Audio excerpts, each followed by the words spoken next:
much to our partner organizations. And now, finally, we are down to the most exciting part of our program this afternoon. Without further ado, let me call the dashing, the lovely, and the person behind this event today, Miss Patricia Renee Latagan, to introduce to us our resource speaker.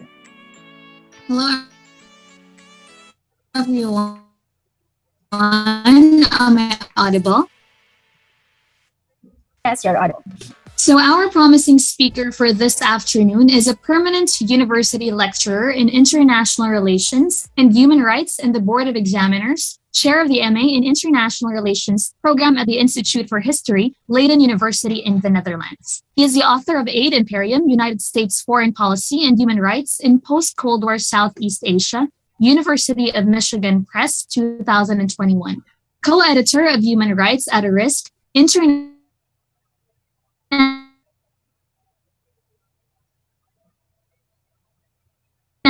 Institutions and Power, co-editor of American Hegemony and the Rights of Emerging Powers, Brutally 2018, and in the Social Sciences. He holds a joint PhD in Political Science and North American Studies from Freie Universität Berlin, and he previously studied at Yale University in the US and at Osnabrück University and the University of Göttingen, both in Germany. He is a 2019 winner of the Asia Pacific Best Conference Paper Award of the International Studies Association. Ladies and gentlemen, he is none other than Dr. Salvador Santino, Pulo Regilme Jr. Let us all give him a virtual round of applause.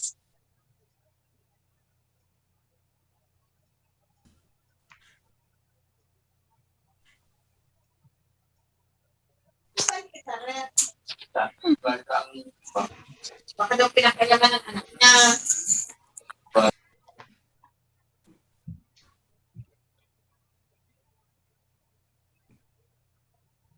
Hello, can you hear me?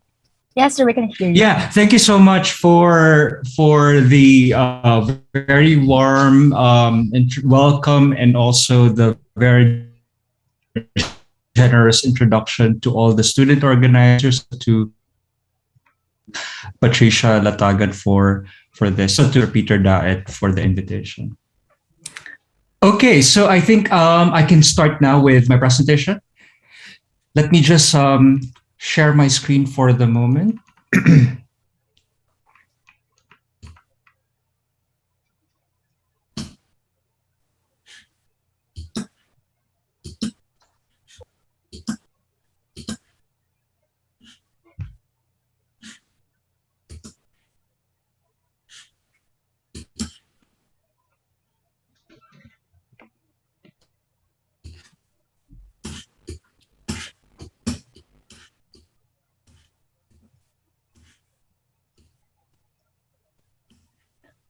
Okay, so can you see the PowerPoint presentation, or at least the first slide?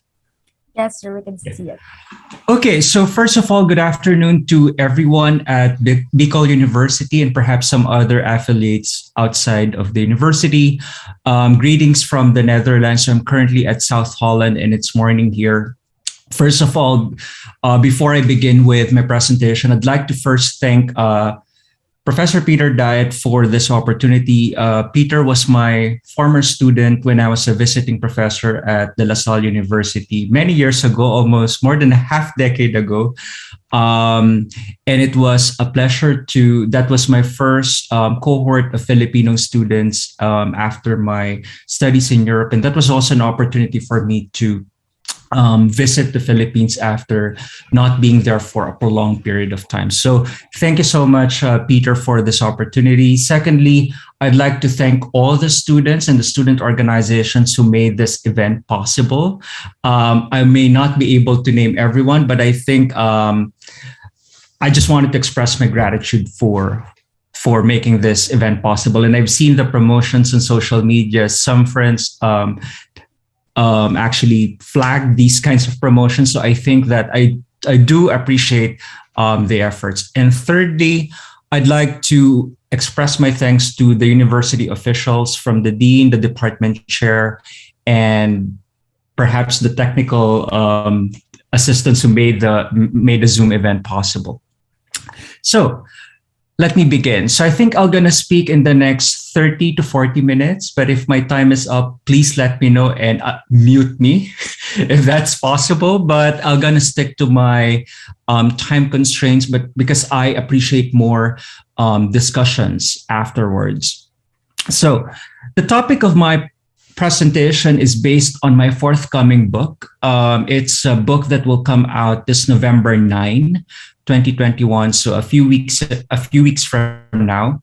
The title of the book is Aid Imperium, United States Foreign Policy and Human Rights in Post-Cold War Southeast Asia. So this is a book that will come out. I think it's the fifth book that will be published in the book series, Weiser Center for Emerging Democracies book series from the University of Michigan Press. And this, in fact, while I've already done or presented the book's key arguments and findings in many universities in the last 10 months or so, at least virtually, this is the first time that I'll present the book to a Philippine audience. So I think that I'm also excited because a few chapters of the book deal with Philippine politics and its intersections with US foreign policy. So I'm very excited to hear your feedback and arguments. And I hope that while the book is primarily available in all, bookstores, online bookstores, but I hope that the book will be reprinted eventually by reprinted by a Philippine publisher with the permission of the University of Michigan Press. So, in the next few minutes, this would be the outline of my presentation. First, I'll talk about the global reach of US foreign aid and diplomacy. What constitutes foreign aid? What do we mean by foreign aid? And what is the global scope of foreign aid? What are its key attributes that United States foreign aid can be described of? Second, I'll present some of the puzzle and arguments that animate this book project or this book manuscript, particularly about the importance of United States strategic assistance in human rights and what I think are the key contributions of the book to the scholarly and policy literatures. Third, I'll present also the theoretical framework that will help us understand how and under which conditions does foreign aid impact state repression and human rights. Fourth, I'll focus, while there are around 7 empirical chapters in the book, I'll only focus on one chapter here, primarily because I'm speaking to a Philippine audience. So I'll focus on the United States role, particularly the global war on terror and Philippine politics with the focus on Arroyo's Strong Republic. So I don't know how young the students are here, but I'm sure that probably you're already you already have a very good consciousness during the time of the Arroyo administration. And finally, I'll conclude this presentation by looking into the broader policy and scholarly implications of this project, of this particular research project.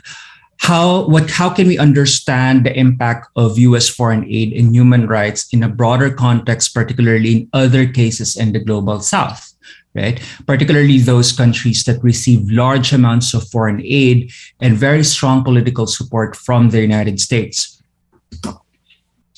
So the global reach of US foreign aid and diplomacy, despite, I think, the dean of Bicol University, or I think it was the department chair of the department chair of Bicol University, mentioned about several, or I think 3 key trends in post-Cold War order, right? Including the rise of China as a challenger power to US hegemony or to United States dominance.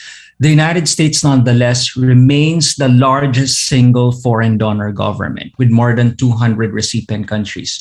When I say largest single foreign donor government, there are various measures that the OECD, or the Organization for Economic Cooperation and Development based in Paris, how they actually measure foreign aid or what we call as ODA, Official Development Assistance. And what we find out is that historically, the United States is the biggest donor country in terms of absolute amount.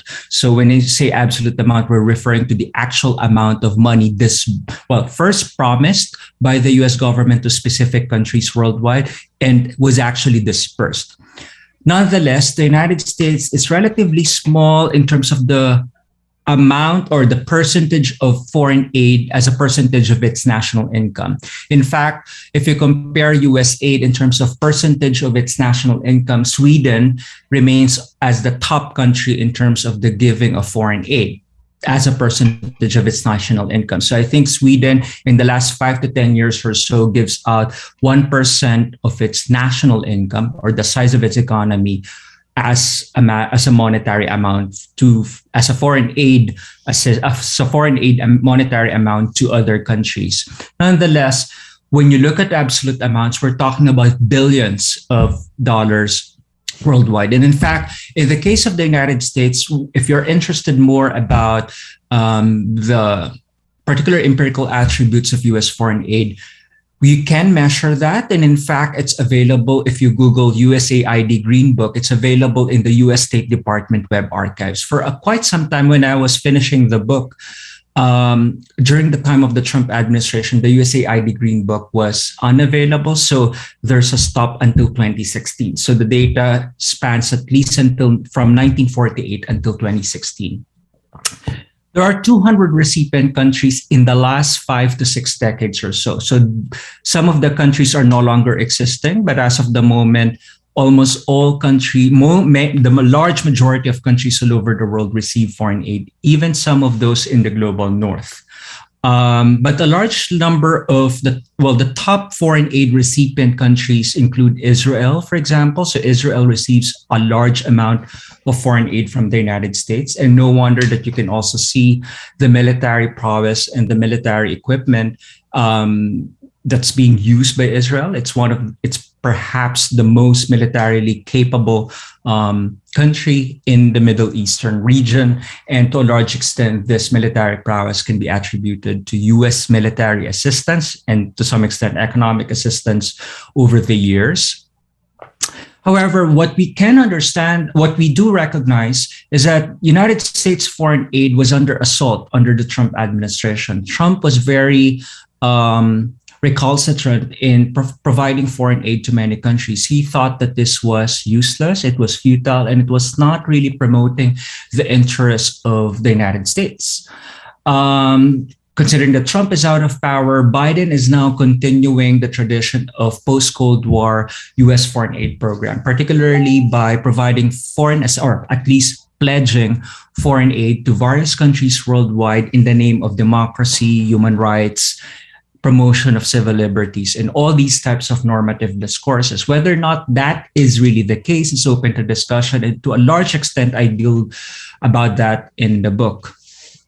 In fact, what is so unprecedented in the case of the Biden administration was that Biden, in fact, appointed Samantha Power, at least if I think some of you are familiar with the work of Samantha Power during the Obama administration. Samantha Power is or was a professor of human rights practice at Harvard Kennedy School. And she was a prominent national security advisor during the Obama administration. And Biden picked a very prominent person, a very prominent policy practitioner as the administrator of the USAID. So if you can see the slide here, that's the logo of the USAID, or the United States Administration for or Agency for International Development. Perhaps you've seen this logo of USAID in several media outlets. If there's a humanitarian disaster here in the Philippines, perhaps you can see some of these big boxes being sent out with the logo of the USAID. Usually the USAID has an administrator that is usually a low profile personality. But during the Biden administration, he was really investing. So President Biden is really investing on the power of diplomacy, particularly foreign aid, as a way to promote United States interests. That's exactly the reason why in the National Security Council of the current Biden administration, he's also betting on non, officials that don't have a military security portfolio. So even, for example, the USAID or foreign aid is now considered as an instrument of promoting national security. That is quite unprecedented in recent years. This foreign aid from the United States, at least in the post-Cold War era, is often justified in the name of promoting human rights or democracy in recipient countries. Yet this notion of this particular normative discourse of democracy promotion as well as human rights promotion is now under attack. Now, I think I'm not the first person to tell you this because you have your own lived experiences, right? And perhaps you're already adults before the last 5 years, right? You can see the difference between the shift of administrations, at least in Philippine politics. There's an emergence of illiberal politicians in many places worldwide, even in the case of Turkey, which is at the periphery of Europe. Tayyip Erdogan, for example, even within Europe, for example, Viktor Orban in Hungary, you can see that democracy is somehow losing traction in the last 10 years. In Hungary, we have, I think some of you might be familiar with the Central European University, which is a notable university for the study of international relations. It's now has moved to Vienna primarily because of the assault from the seemingly authoritarian government or leaning towards authoritarianism, particularly the government of Viktor Orban, the case of Russia, and more recently in Donald Trump. And even in the case of the United States, right? The Biden administration is still under attack in various fronts coming from anti-authoritarian forces. You can see how the Capitol was attacked at the time that they were counting the votes and at the time that Biden was emerging as the winner of the 2021 election or the 2020 elections, right? These democratic processes are under attack. And I'm not the first one to say this, but what we do know historically from colleagues, for example, such as Anna Luhrmann from the University of Gothenburg, did this quantitative data that in the last 10 years, in fact, there is a dramatic decline of the number of democracies worldwide, both in terms of the number of democracies, so the numerical data on how many countries are at least effectively democratic, but also in terms of the quality of democracies that we often find now in supposedly consolidated democracies in the global north, such as in Western Europe or in North America. Right? This is unfortunate, but the question now is, what exactly is the relationship between foreign aid and human rights? If human rights and democracy are now under assault, are now being challenged by different leaders, by different actors worldwide, and even within countries in the global south, why should we what is the relationship between foreign aid and human rights? As such, the core puzzle of my book focuses on two key questions. So first, does foreign aid undermine human rights in recipient countries? And if so, how and under what set of conditions does it impact human rights outcomes, particularly physical integrity rights?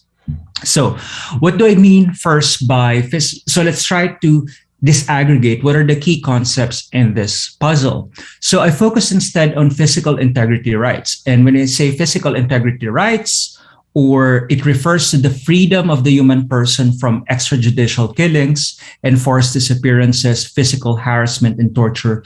And when I say torture, it's not only about physical, but you can also include here various forms of non-physical torture, such as, for example, psychological harassment, bullying coming from state actors.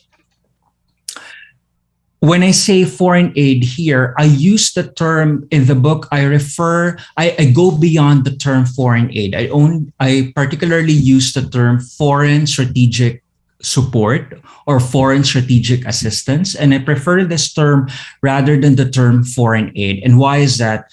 I deploy the notion of foreign strategic support because it constitutes all forms of US foreign military and economic aid disbursements. So that's the material component of aid.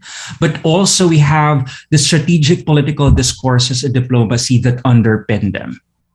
When you say foreign aid, it only refers to the material resources, political support, and other forms of donor countries' non-material influence, right, upon the partner government. So when I say foreign strategic support, it is an aggregate term. It refers to the material aspects. That's number one. That refers to these. It could be military equipment, for example. It could be financial aid for economic purposes. There's a lot of books written about it.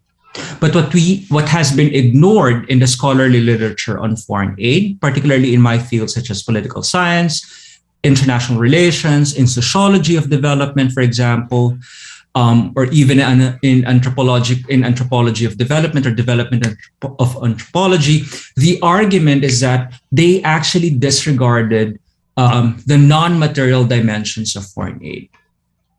When I say non-material dimensions of foreign aid, particularly when I say strategic support, so that includes material plus ideational components, I refer to non-material practices such as public diplomacy, right? So public diplomacy of the partner of the donor country. What are the different types of diplomatic discourses that the Bush administration or the Obama administration or the incumbent presidential administration that they deploy in order to justify foreign aid? I argue that these are important components of determining the impact of foreign aid, particularly these ideational components. And hence, I depart or even challenge the dominant social science literature that focuses on aid as a material resource. I underscore the role of political discourse and ideas in shaping and co-constituting the broader structural conditions that shape how and why our recipient government uses its own domestic resources and foreign assistance. The outcome of any material political resource depends on the widely shared strategic intentions and ideas of the end users, particularly the donor government, but more so the recipient government. And they do have the mandate to manage the aid that they receive from the donor government, but also their own domestic resources. The argument that I'm making here has a constructivist component, and when I say a constructivist component, I'm making an argument here that does not necessarily depend or does not fully depend on a very materialist conception of foreign aid. Because for me, the meaning in world politics, the meaning of a particular practice, right, or the meaning of a particular material good, such as foreign aid, really depends on the intersubjective construction of the end users or the key stakeholders. Right. The term foreign, what I also argue is that the term foreign strategic support offers a much wider explanatory coverage than the term foreign aid. And in the book, I comprehensively map out how donor governments' concrete actions and publicly expressed intentions in ways that you cannot necessarily see if you do a simple or perhaps a very sophisticated regression analysis of how foreign aid could be correlated to human rights or various types of human rights outcomes. One very important argument that I'd like to start here, that I'd like to emphasize in this lecture, is that you'll perhaps after this lecture you'll come to or even before the lecture you probably have your own preconceived notions of whether or not foreign aid is good or bad. Now, if you ask me in simple terms, my conceptual argument here is that foreign aid is usually, I do admit that it is usually characterized as either good or bad for global South countries, particularly in terms of economic development, good governance, and even human rights. My book, Aid Imperium, dispels this very simplistic and blatantly ideological characterizations of foreign aid and its transformative consequences in aid recipient countries. Right. Alternatively, I challenge the conventional wisdom, which often implies that material resources, such as foreign aid, for example, have inherent properties. I dispute that, thereby making it either good or bad for recipient countries. More often than not, when you hear a political scientist on television talking about foreign aid, a lot of these are simple hypotheses or assertions without any basis in evidence, because they already have their own blatantly ideological presuppositions about foreign aid. What I argue is a very constructivist take on foreign aid. In particular, I underscore how donor and recipient governments' shared expectations and strategic purposes shape the patterns of use of foreign strategic support. So, for example, in one of the chapters, I examined how the Bush administration's war on terror as a response to the 9/11 attacks enabled a dramatic increase in absolute amounts of US aid to the Philippines. Right. But the terror-oriented US strategic support and the domestic policy agenda of Philippine President Gloria Arroyo at the time focused so much on counterterrorism and national security. And therefore, aid was rediverted to the coercive apparatus of the state. That means to say, in particular, military and police forces. Now, this is an important argument, primarily because if you just look into the aid data, right, there's military aid and there's also economic aid, but it is meaningless without looking into the foreign policy discourses as well as the domestic discourses of the recipient government. In other words, discourses are important signaling devices or instruments for us to discern how and under which conditions will that aid be used in recipient countries. So on that particular note, I saw, or what I examined in, at least for the purposes of today's presentation, the convergence and counter-terror agendas between the Arroyo administration at the time, as well as the Bush administration, focused so much on counterterrorism and national security. This convergence and counterterror agendas dramatically bolstered the capacities of the police, the military, the intelligence agencies within the Philippine state. And that outcome, I argue, led to a substantial increase in both systemic and collateral deaths of civilians due to deliberate state actions. And I'm making an argument here, later on I'll present the theory, that there are two kinds of human rights abuses that I refer here. First, I'm referring to systemic abuses. These are products of selective political repression. So for example, if I'm military intelligence officer, I tag person X as someone who is challenging the government, possibly coming from armed opposition, and therefore this is a target for extrajudicial killings. This particular person, if this person is tortured, killed, or forcibly disappeared, this person will be tagged as an incident or as a victim of systemic human rights abuse, which is a product of selective political repression. Selective because the state or state forces deliberately selected this person as a threat to state security, as arbitrarily defined by those in power, particularly in state power. There are also what we call, or what I call in the book analytically, as collateral deaths. And when I say collateral, I'm not making an excuse for the government here, but what I'm saying here is that even in periods of relative peace. So for example, in the 1990s, during the Ramos administration, in the case of the Philippines, there are human rights abuses, a large number of them. And even, for example, in the Aquino administration, which I would argue, and I argue in the book, is perhaps the human rights renaissance is the human rights renaissance period during the post-Cold War period in the Philippines, there are several incidents of collateral deaths. So, for example, military or police officers being contracted by private corporations in order to defend a mining operation in a rural country rural province outside of Metro Manila. in defense of mining operations. I consider that as a collateral debt, or for example, the abuse or the death of a particular civilian was caused not necessarily because that civilian was deliberately targeted, but it was in fact accidentally targeted by the state because of mistaken identity. Right.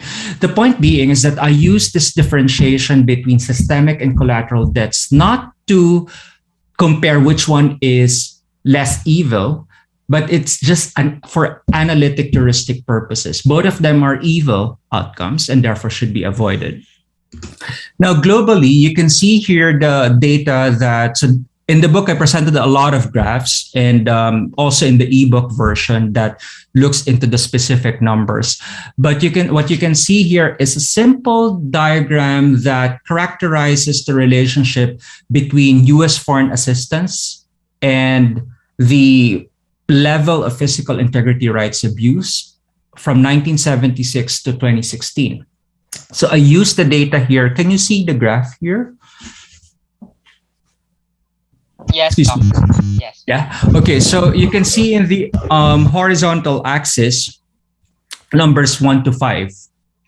Right. So this data, numbers 1 to 5, come from the political terror scale data, which is a quantitative, cross-national, multi-year data measuring political terror. Right. So they did a lot of coding. I'll not get into the details of how the PTS is measured, but it compares. It assigns a number to particular countries depending on their human rights situation. So, for example, if you are a country such as with very terrible human rights abuse for that human rights situation,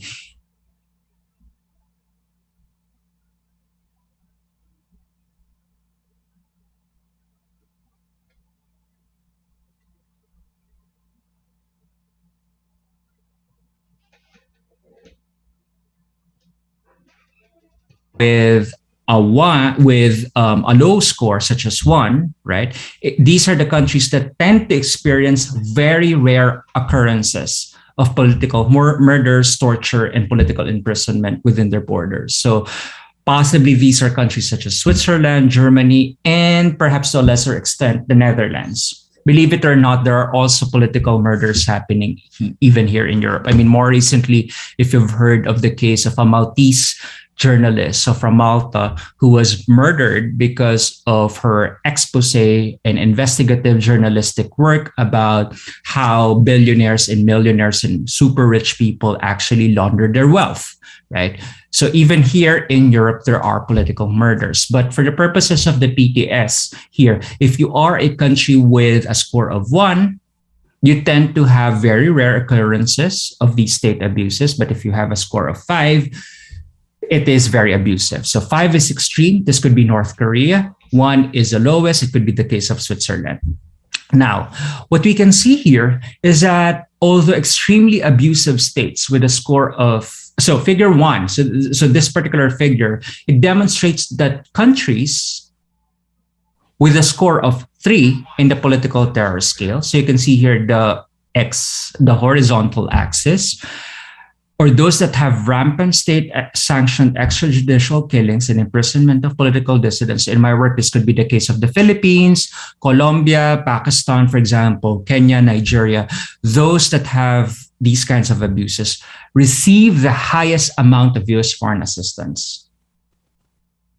So you can see here in this graph, particularly in this axis, the amount of foreign aid in terms of billions, right? So this is an aggregate amount. So for example, if you have a score of 3, in terms of military aid, that's around 150 billion US dollars to all countries that have received historically US aid over the last 4 or 5 decades. So starting from 1976 to 2016, that's a large amount of money. You can imagine how many military weapons, military equipment, and different sorts of sophisticated forms of counter-terror assistance could have been spent with that amount of money worldwide. That is serious, right? So The puzzle here is that why is it that countries that experience a large number of human rights abuses, so state-initiated physical integrity rights abuses, tend to receive U.S. foreign aid? Isn't the case that U.S. foreign aid was supposed to promote democracy and human rights? So the simple correlation teases out this kind of puzzle, right? If historically the Philippines, countries such as the Philippines, Colombia, Thailand, more recently Nigeria or Pakistan, they've been receiving foreign aid for the longest period of time, and this foreign aid was supposedly for democracy and human rights. Why is it the case that they're experiencing a large number of abuses over time? Now, for the purposes of this audience, because I'm speaking to a Philippine audience, you can see here a graph that demonstrates the amount of US military and economic aid to the Philippines from the period 1992 to 2010. And the amounts are in constant US dollars. So it is an area graph that shows the total value of US military and economic aid during that period. So you can see here that the darker shaded area refers to military aid. Can you see the graph? It's visible enough?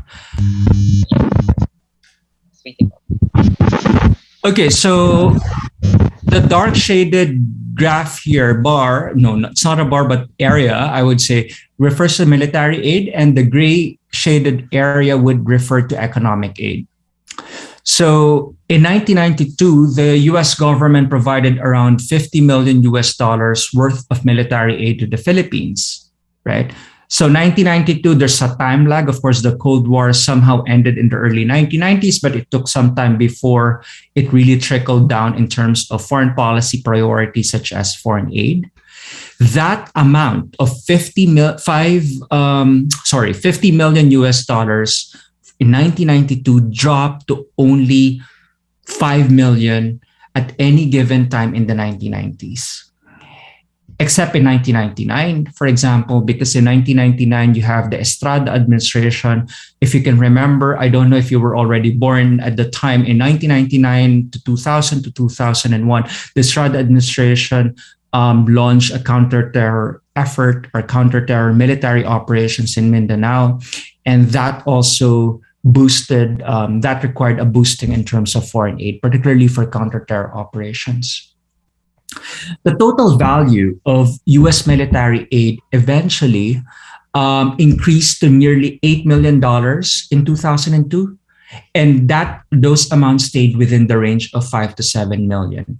What you can see, however, in the case of the Philippines, both military and economic aid dramatically increased in the context of the global war on terror.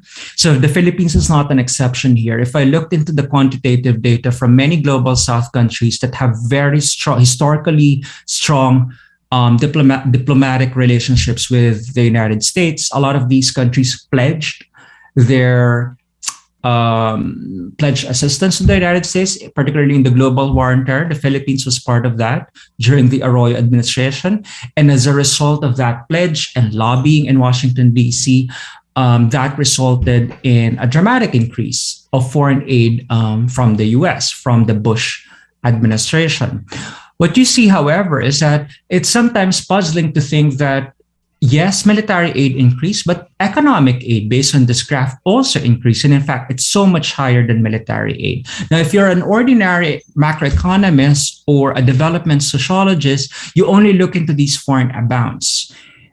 My book and my scholarly work departs from the simplistic notion that, okay, this was tagged as an economic aid, therefore it was for economic purposes. No, that's a big mistake. It's exactly the reason why it is important to look into the diplomatic discourses that underpin the purposes of that aid. What are the publicly declared statements of the Bush administration, but also the Arroyo administration on what are their policy agendas? Is it totally about economic aid, for example? Was it totally about a comprehensive range of militaristic and non-militaristic purposes as what we had during their Ramos administration, or was it really for counter-terror and militaristic purposes? And what I argue is that it was largely, overwhelmingly large prioritization on militaristic purposes.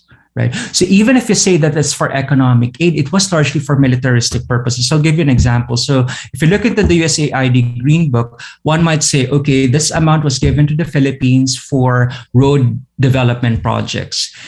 During non-crisis periods, such as in the 1990s, in the Ramos administration, or in the case of the Aquino administration, which I argue was the renaissance period of human rights, at least in the post-Cold War period in the Philippines. During those non-crisis periods, the economic aid, for example, road infrastructure projects were really for economic development projects. So they were invested in various parts of the country and really to bolster, and the purpose of which is to really bolster business ventures. So the road is supposed to make transportation easier and therefore lessening or reducing the transaction cost for business. It's easier to transport fruit, vegetables, and other goods from point A to point B, right? Whereas in the case of a crisis period, such as what we're talking about now in the Roy administration and many other places in the global south during the post 9/11 war and terror period, even if it's tagged as economic development for road infrastructure project, it was really a road infrastructure project, but it was invested in conflict-ridden areas, such as, for example, in Mindanao. And it was really a road to actually pave the way for military operations. Right. So there's a big difference here on how you tag the amount of foreign aid versus what are really the publicly expressed intentions and the discourses that basically characterize that material resource. So the next graph that I showed to you would be from the data from the Uppsala Conflict Data Program in terms of the number of civilian deaths by state agents in the Philippines and Thailand. So in the book, I devoted several chapters on the Philippines and Thailand, and I'll talk about the methodological reasons for that a bit later on. But in these two cases, you can see that in the non-crisis period, post-Cold War era, the number of civilian deaths, or I would say the number of people who were killed by state agents, were very low. This was during the Ramos administration. It skyrocketed during the late 1990s in the context of the Estrada administration's counter-terror operations, but it remained very high all throughout the Arroyo administration, especially during the latter periods of the Arroyo administration. In the case of Thailand, you can see that Thailand experienced a dramatic increase of the number of civilian deaths, particularly in the context of the 2003 war on drugs of the Thaksin Shinawatra regime. Why is that? Well, the number of state-initiated killings of civilians correlated quite well with the level of US military aid or US counter-terror aid.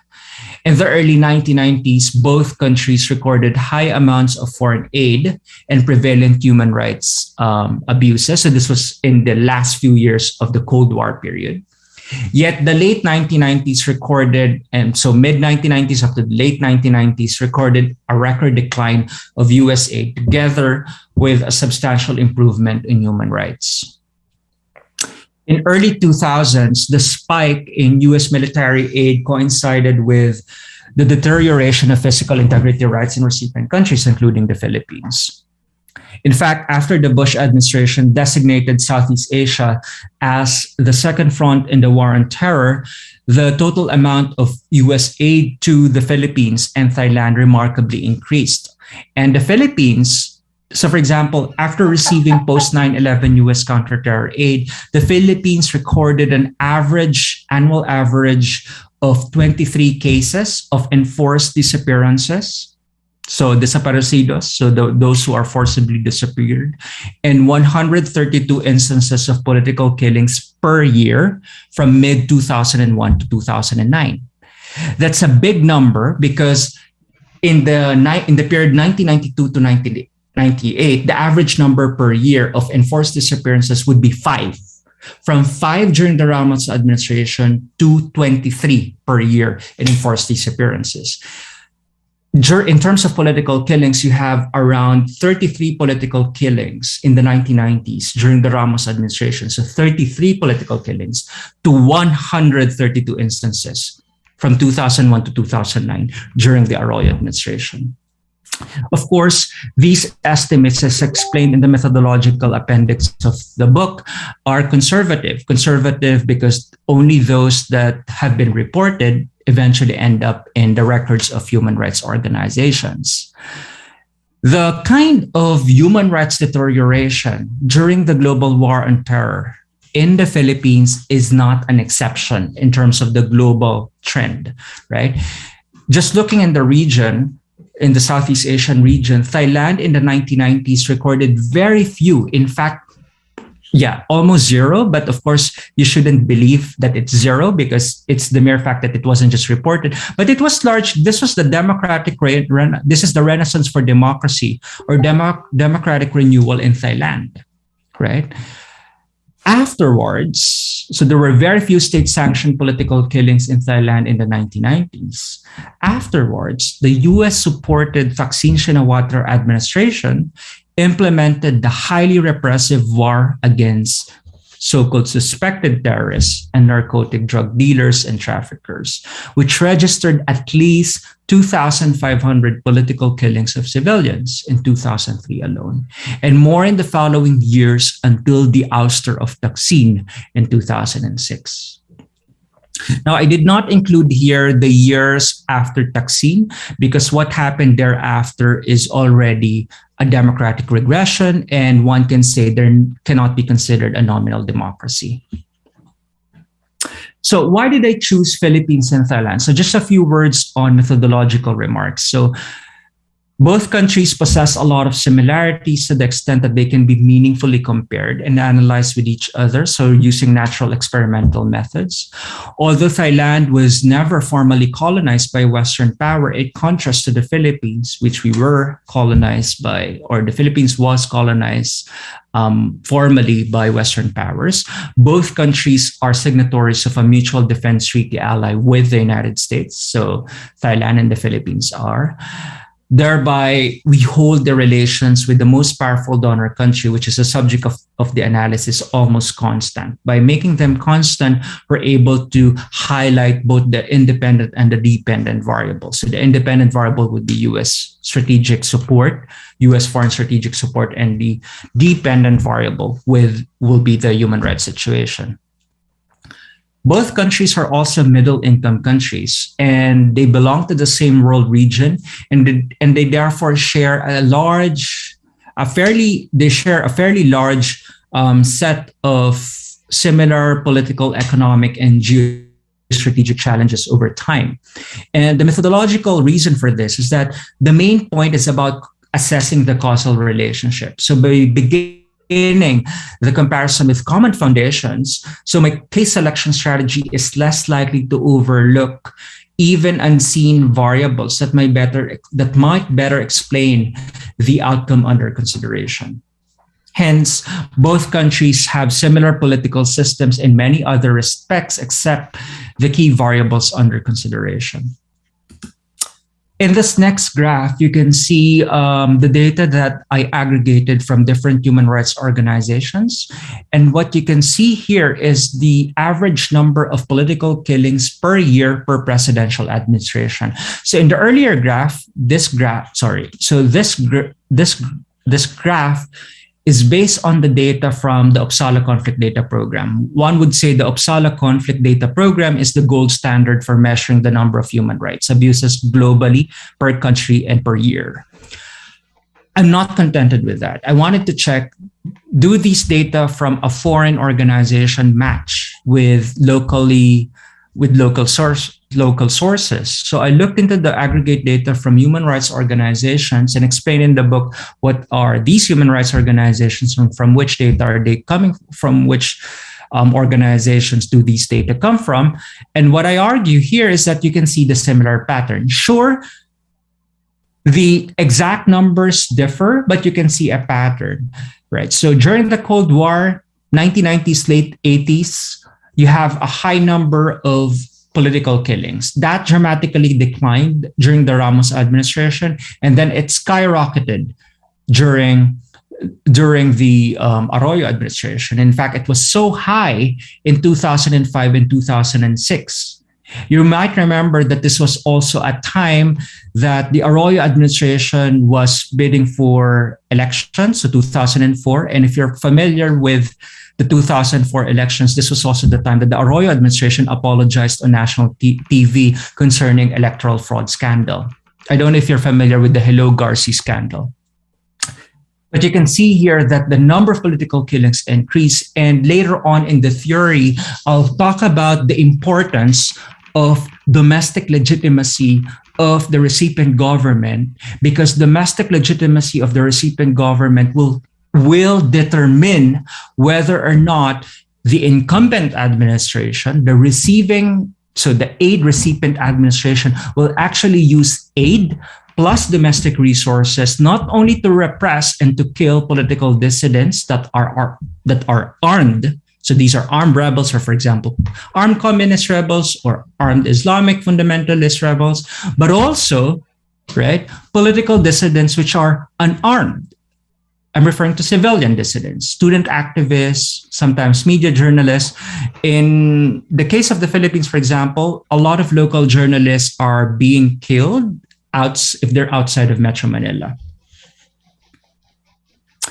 So you can see here the dramatic increase. And of course, I show the Aquino administration in which the number of political killings dramatically decreased, but it was so high in the Arroyo administration. But I'm not talking about the Aquino administration for the purposes of this lecture. This would be the number of state-based violence deaths in the Philippines. While the numbers differ, right, compared to the local sources, you can still see the similar trend. It was so high during the Cold War period. This was the time of the new administration, the post-1986 Philippine Constitutional Order, right? The Corazon Aquino administration was battling against many coups, and there were a lot of challenges within the administration. But the number, so the amount of U.S. foreign aid, in fact, dramatically coincided with very few abuses. Dramatically low amount of foreign aid coincided with very few abuses in the 1990s. And then it skyrocketed again during the Arroyo administration. Now, here's the most important part. How can we explain this correlation? If the Philippines is one of those countries that largely depend on foreign aid, particularly for its militaristic counter-terror operations, how do you explain the seemingly correlated relationship between US aid and human rights? So particularly physical integrity rights. So in the book, I offer a theory that explains not only the Southeast Asian cases that I focus here, but also other cases in the Global South. If you're familiar with my work, I've also published 2 articles on the Colombia case, how Colombia and South America received large amounts of foreign aid from the United States in the context of the war on drugs, so the narco-terrorism, for example, which was coupled with the global war on terror purposes or strategic objectives of the United States, and how this foreign aid, counter-terror aid policies actually led to a human rights crisis in Colombia. This is the theoretical framework that I present in the book. So I argue that most economists, as well as social scientists focusing on foreign aid, failed to tease out the causal mechanisms that would actually help us understand the relationship between aid and human rights.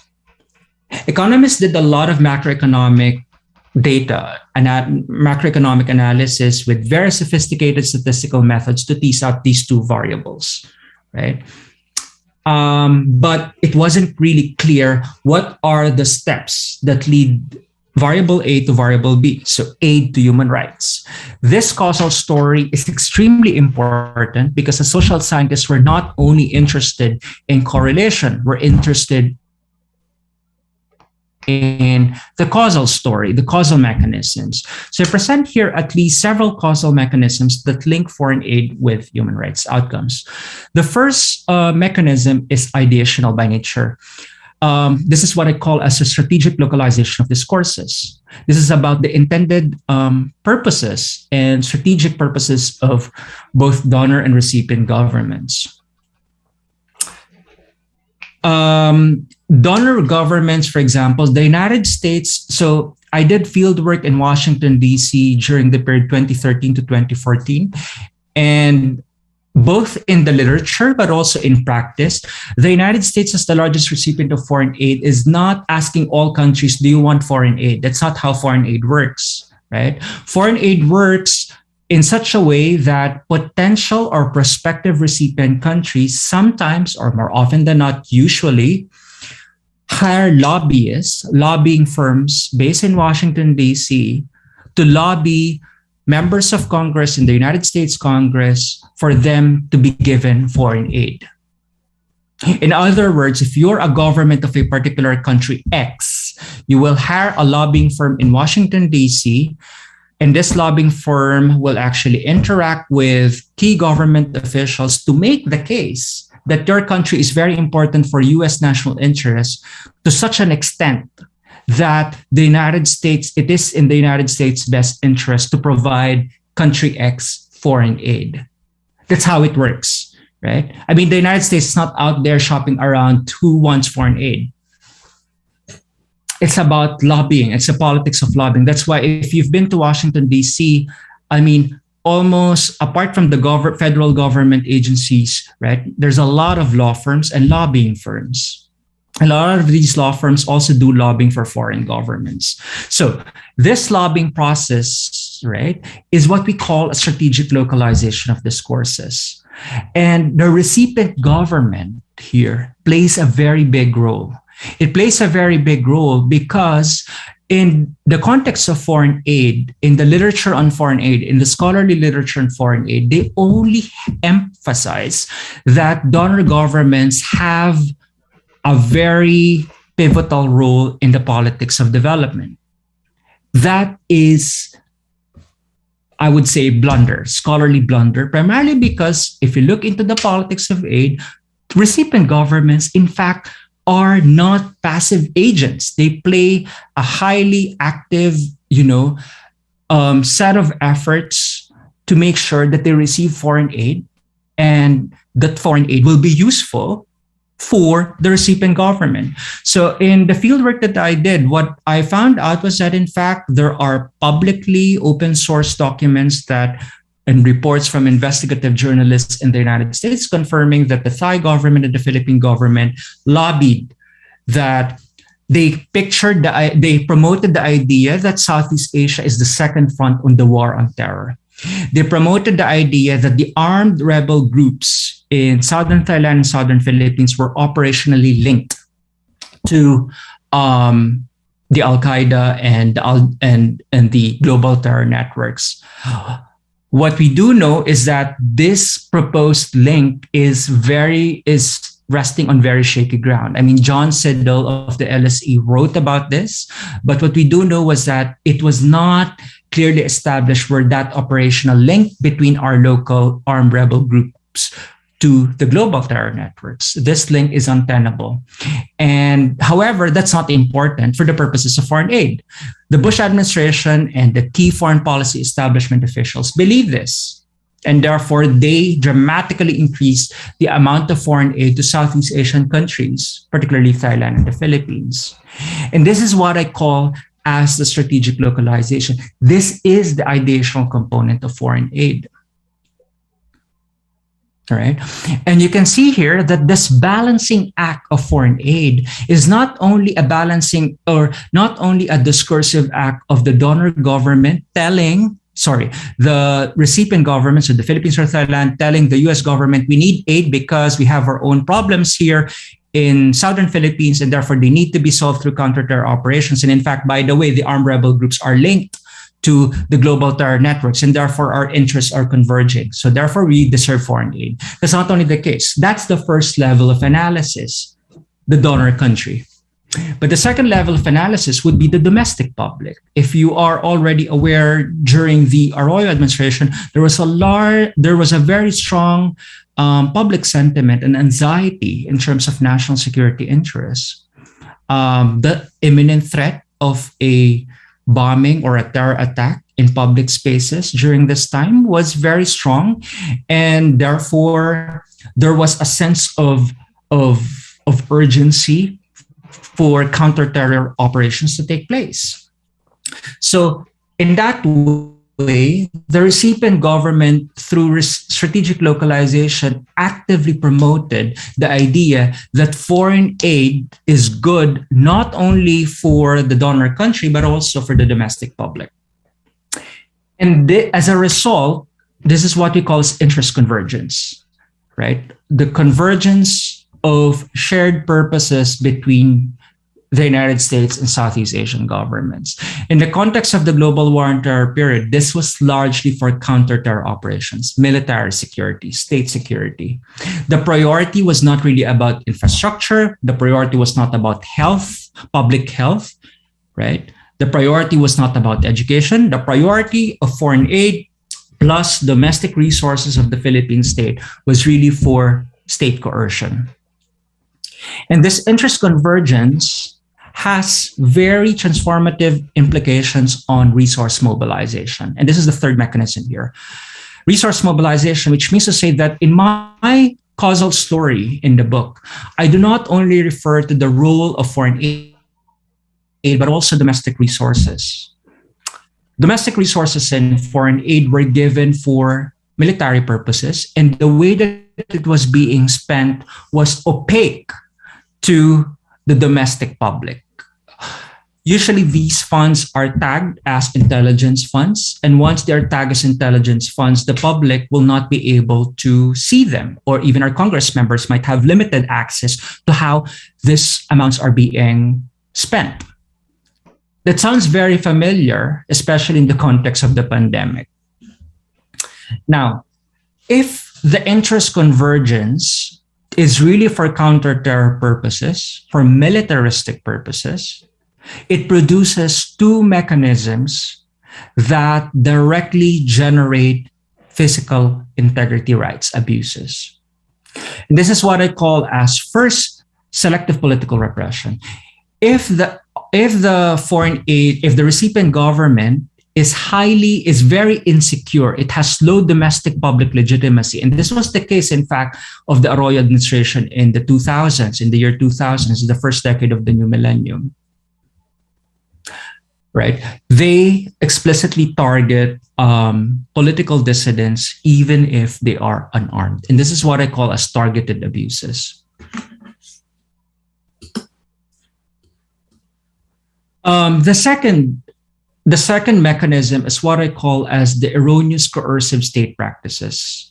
And these erroneous coercive state practices are what I call as collateral abuses. So they may not, so for example, if there is a conflict in Mindanao, in the Mindanao region, right, a lot of the people who were human rights victims might not be directly targeted, but they felt that they were, well, first, some of them are killed.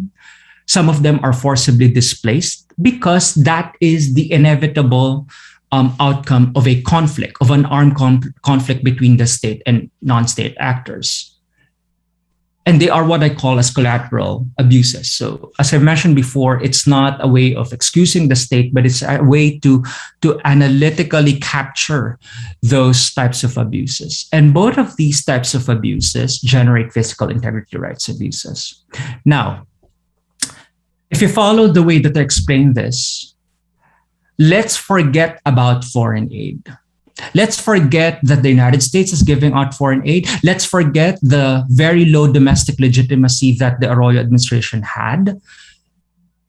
Regardless of whether or not you have a highly, a government that has high levels of domestic legitimacy, you have a culture of impunity, specifically in many countries in the global south. Regardless of who is sitting in power, there is a culture of impunity both in the judicial and coercive state apparatus. And this culture of impunity, unfortunately, is a constant, or fairly a constant factor rather than a variable. This is exactly the reason why, even during the Ramos administration, or even more so in the Aquino administration, so the Benigno Aquino III administration, Aquino administration was very committed to human rights, yet there are still collateral abuses. And there are still many police officers, or sometimes soldiers, who are targeting unarmed civilians. And why is that? The argument is that it is made possible through the judicial ineffectiveness, which I talked about in the book, both theoretically speaking, but also in terms of the empirical cases.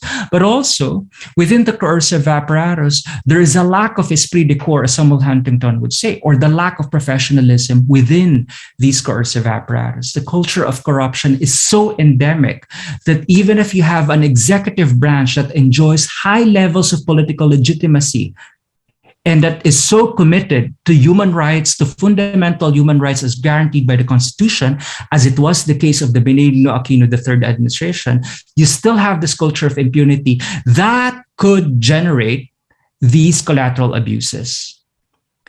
Sure, during the Aquino administration, there were no targeted abuses, as what I call selective political repression. But there are some of these collateral abuses that still emerge. While the absolute number is low, they still did exist during that time. And I attribute that to this culture of impunity. I think I'm running out of time, but I think just let me know in the message if I need to stop. I think I'll take 10 more minutes, I would say, or 15 more minutes. So if you can see this, so the question is, how did I organize the book and what kind of cases did I choose?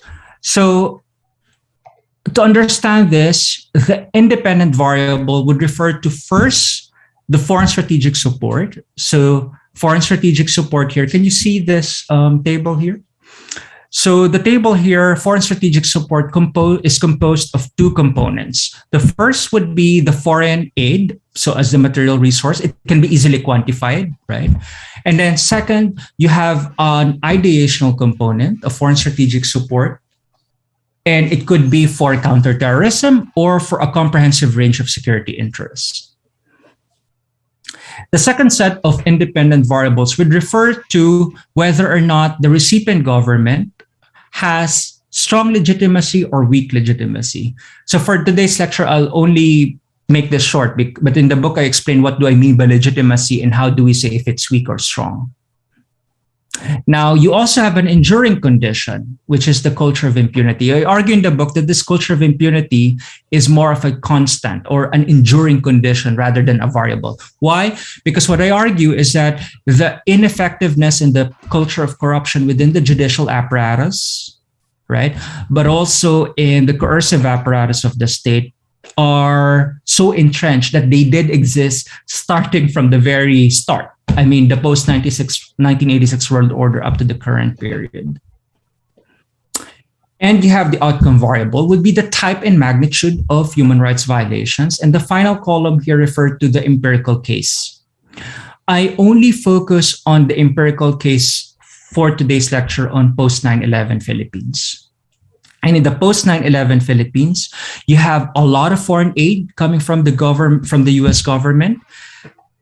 The shared interest was really about counterterrorism. The Arroyo government had weak legitimacy and a culture of impunity. With these four components mixed into the pot, right, you have a very pervasive set of state-initiated human rights violations and therefore a human rights crisis.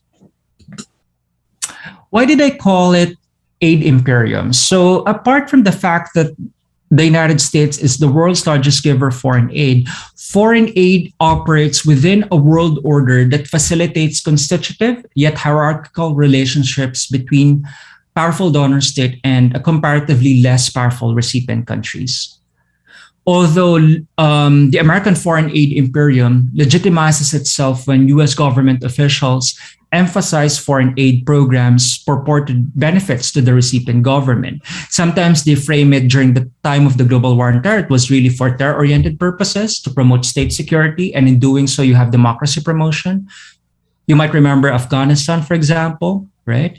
Afghanistan was attacked in the early 2000s in the global war on terror. It was invaded by the United States. They invaded Afghanistan, and it was justified through the discourse of democracy promotion. We'll build democratic institutions in Afghanistan. And the United States left a few months ago, and still Afghanistan is in shambles, right? You use these discourses, and the argument is that they keep on saying that this is a mutually reinforcing relationship. But what I argue is that foreign aid only reinforces the interests of the political elites, both in the donor countries, but also in the recipient countries. Now, let's get into the empirical case. So, as I said, I focus on the global war on terror to Arroyo's strong republic. There was a strategic localization of security discourses. And if you look at the discourse, let me just highlight here a quotation from President Arroyo back then. The war on terrorism does not distinguish between ordinary terrorists and those espousing a political ideology. We will wage war against criminals, terrorists, drug addicts, etc. But basically, it's a blanket I would say blanket characterization of who the enemy is. It implies that the state has an arbitrary power in determining who the enemy is. If you're a student activist here criticizing the government, possibly next week you'll be later on targeted by the state, if this is the kind of definition that you have. Similarly, Bush provided a wide arbitrary power on the Arroyo administration to determine who are the targets of counter-terror operations. And I quote Bush here, "I'm willing to listen to President Arroyo. I'm willing to speak with her in any way that she wants to. We've had a discussion about Abu Sayyaf. She's got a clear vision, etc. And I'll let her speak for herself. But the Philippines are a great ally. They're close friends, and we will cooperate in any way she suggests." This particular statement captures the investment in terms of, or the trust that the Bush administration gave to the Arroyo administration at the time. Arroyo, as part of the resource mobilization, so we're now in the second mechanism. Arroyo used this large amounts of foreign aid and also political support for counter-terror purposes. And I quote Arroyo here. "When I first became president in 2001, I inherited a commitment of military assistance from the US of $1.9 million only. Today, so that was 2004, that American assistance to our military support is now $400 million and still counting. In other words, from $1.8 million as I entered the presidency, our security relationship with the US is worth about $400 million and still counting." It was also at this time, if you remember, that the United States tagged the Philippines as a major non-NATO ally in the context of the war on terror. The top three biggest recipients of US aid were the Philippine state security apparatus that specifically would include the central intelligence services of both the military and the police. So at least in 2004, the police and the military received a large amount of foreign aid, as well as NICA, the National Intelligence Coordinating Agency.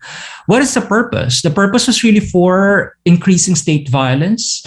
They tagged it as Neutralization Campaign. So neutralization is a euphemism for basically saying killing anyone that is part of the armed communist and Islamic rebel groups. But apart from the armed rebel groups, there were a lot of political dissidents, which are civilians, that were also killed as a result of their political opposition.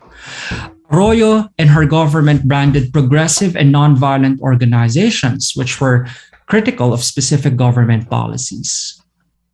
And what is also interesting here is that even those humanitarian projects of the US troops in the country, for example, were linked to counterterrorism missions. So they were basically rediverted to Mindanao and many conflict-ridden regions. So even if in the budget plan of the USAID, of the US Green Book, it says it's for economic development. So for example, road engineering or road infrastructure project, it was really for counterterrorism mission.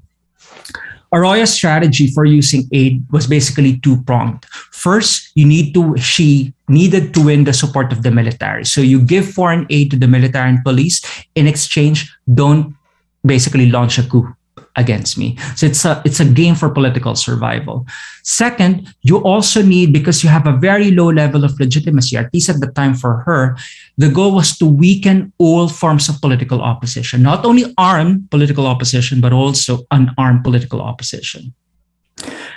It was also during the time of Arroyo, and this is very important. Arroyo appointed 12 generals to the position of Chief of Staff of the AFP during her term. It was also during her term that there is a revolving door between cabinet officials, so cabinet positions after retirement, and they will be deployed, right? So a large number of cabinet officials were retired military officials. And therefore, she started a trend in post-1986 world constitutional order in the Philippines to increase military influence on democratic political institutions. And in the incumbent administration, you can see how many military officials are now in cabinet positions in the government. I look into the case of selective political repression. So in the case of the Ampatuan massacre, this Maguindanao massacre, so I'm sure many of you, all of you are familiar with this. The Time magazine tagged this as the single worst attack on journalists ever recorded at that time. 57 unarmed men and women were dead, 30 of them journalists. When they did the inspection of the Ampatuan clan's mansion in Maguindanao, and I quote, they found out a big weapons cache consisting of light artillery and heavy infantry weapons, as well as military uniforms. The journalists uncovered a hidden armory behind a concrete wall with ammo cases, etc., for rifles, bearing the mark of U.S. Department of Defense arsenal. If you are not shocked, I think this is a very shocking finding that how could U.S. military equipment end up in a political clan's mansion, right? The story here is that foreign aid was used to buy the political loyalty of local officials in exchange for electoral success and political survival of the government in Manila. The discovery of these military resources in the Ampatuan residence basically shows or demonstrates that state killings were implemented to eliminate all forms of political opposition. And secondly, state violence occurred in more prevalent ways, where there were military detachments. This is the data from the Uppsala conflict database. A large number of recorded civilian deaths were during the time of Arroyo, so from 2001 to 2010, were based in Mindanao. So state violence, right, correlated very well in those conflict-ridden regions, and these conflict-ridden regions also receive large amounts of foreign aid in the context of the global war on terror. I will skip through that, but I think I'll spend the last 5 minutes, if that's possible, right? So let me conclude by saying what is the lesson that we can learn from the global war on terror, particularly in the Arroyo Strong Republic? The story here is that increased foreign strategic support from the United States led to human rights deterioration if both the donor and recipient governments, so the US and the Philippines' interests converge on a counter-terror military security agenda. Plus, you have a recipient government that has a weak domestic legitimacy. Remember, for example, the 2004 electoral scandal of the Arroyo administration. To that extent, you need to buy the political loyalty of state coercive apparatus. Plus, you need to eliminate all forms of political opposition, including civilians, student activists, journalists. And therefore, we see that there was a spike of the number of collateral and intended human rights abuse. And this trend continued. Even in the case of the Aquino administration, there were some collateral abuses and intended human rights abuses, despite the fact that Benigno Aquino and his administration was sincerely committed to human rights promotion, primarily because of the long-standing institutional defects within the state security apparatus and also with the judiciary. Now, conclusions. The story that we can see in the Philippines and Thailand is also replicated or can be seen in other cases in the global south. You have Colombia, which is also a mutual defense treaty ally of the United States. I wrote on this subject, this was published in 2018 about the case of Colombia and the war on drugs. The US military funding to Colombia and the number of civilian killings and harassment perpetrated by the Colombian army was based on around 5,700 reported executions from 2000 to 2010. In fact, in Colombia, when I did fieldwork in Washington, D.C. and talked with officials and Colombian activists, what we found out was that, in fact, if you've read the news in 2013, Colombian soldiers, what they did was that if they killed a suspected drug addict, they receive a monetary incentive that was partially funded by the USAID, not USAID, but the US government in the context of counter-narcoterrorism. So there is an incentive for a soldier to kill as many individuals as possible. So what they did was that there were what we now call false positives or falsos positivos in Spanish. And these false positives were that Colombian soldiers targeted a lot of indigenous peoples in rural Colombia. And what they did was that they killed many of them. So we're talking about hundreds and thousands of indigenous peoples. And then when they were killed, their clothes were changed as if they were wearing rebel uniforms. And that contributed to the large number of statistics of drug addicts and drug traffickers who were killed in the war on terror. And eventually the US Congress found out that these were false positives. So you can see here how aid, right, changed the entire calculus of state coercive agents. This is the same story with Pakistan, which has been one of the biggest recipients of US aid in the context of the war on terror. Kenya has also been one of the largest recipients, and these countries face a lot of security threats, and they use foreign aid not only to kill armed rebel groups, but also their own political opposition, considering that they have very low levels of political legitimacy. I wouldn't offer any conclusion to the extent of what can be learned from here, but I look forward to more discussions in the Q&A. Thank you so much, and I look forward to speaking with you all. All right, thank you so much, Dr. Regilme, for that very informative and eloquent presentation. Surely every participant here has acquired a lot of learnings from you about this topic. But before we let you go, sir, there are some questions that our students and participants would want to raise to you. And as we accommodate these questions, we will turn the time over to one of the prides of BA Political Science 4A, the achiever, and the Mr. Always on Top, our moderator for today, Mr. Sidney Joseph Terranueva, to facilitate the discussion. Thank you, Francia. Am I audible? Yes, you are. Thank you. All right.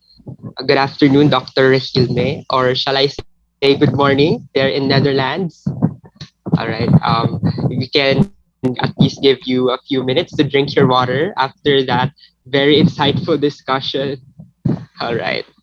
So we have prepared a couple of questions for you based on the registration form of the participants, and we're also still collecting questions here in Zoom and in our Facebook Live in our private Facebook group. So, Doctor, I hope you're ready for these questions. All right. So here's our first question, Doctor, from an anonymous participant. Do you think that foreign aid or foreign strategic support of US given to recipient countries has made them more dependent on these bonds? So I repeat, do you think that foreign aid or foreign strategic support of US given to recipient countries has made them more dependent? Shall I answer that question now, or will you collect different questions? Okay, so I can answer now. Okay, so this is a very complex question, but what I do say is that dependence doesn't only, so foreign aid is just one very minute component in the global world order.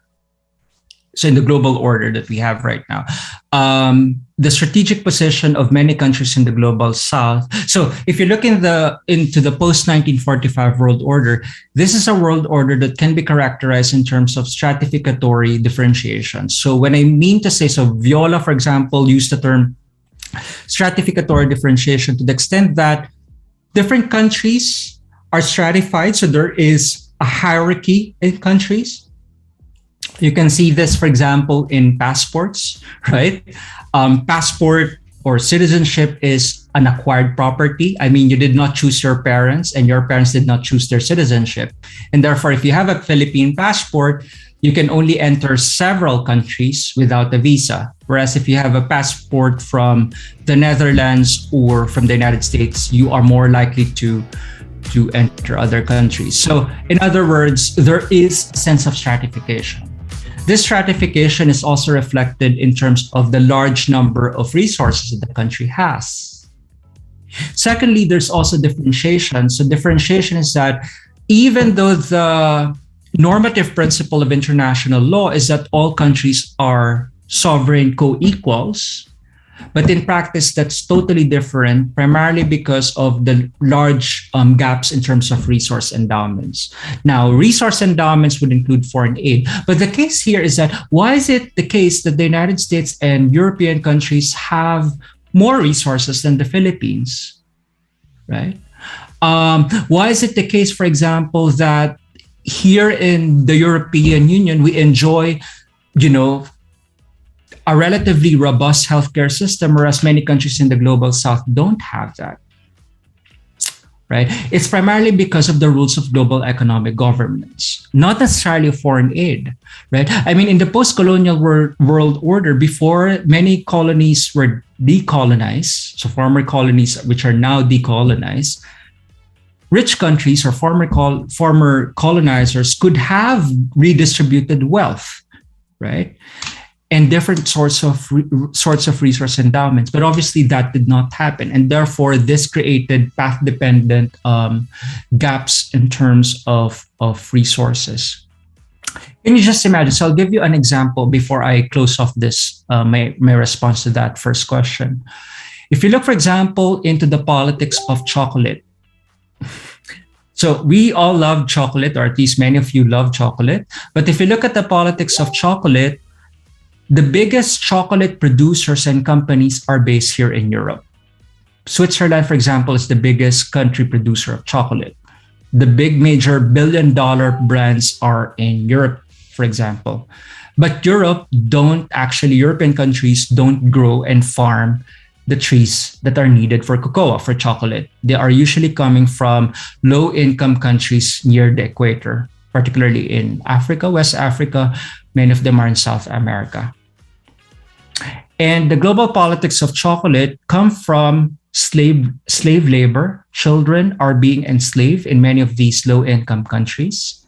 And many of these children, in fact, don't even have an idea of what the chocolate looks like. Now, the question here is, why is it the case that many of these children and sometimes adults who are doing and farming the chocolate production are receiving less than $2 a day?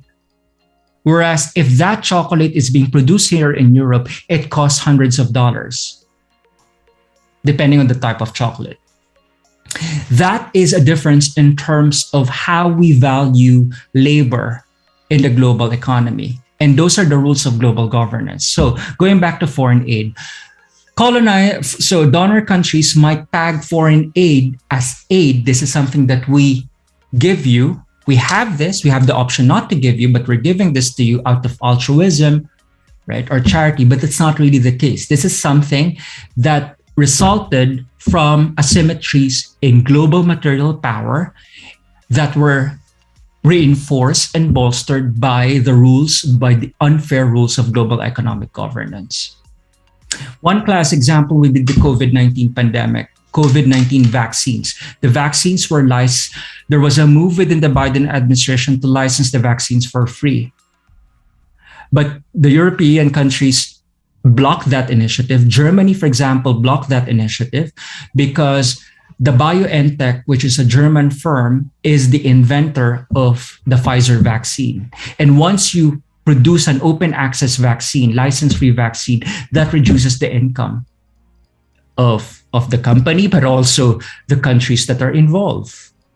So what happened then is now the US government is giving out these vaccines, and many countries say thank you, and we become the more dependent. But this question of dependence has to be teased out in terms of, number one, the historical relationship between hierarchy in the world order, but secondly, in terms of the unfair rules of global governance. Thank you, Dr. Regilme. So I have another questions from the participants. These are two related questions, sir.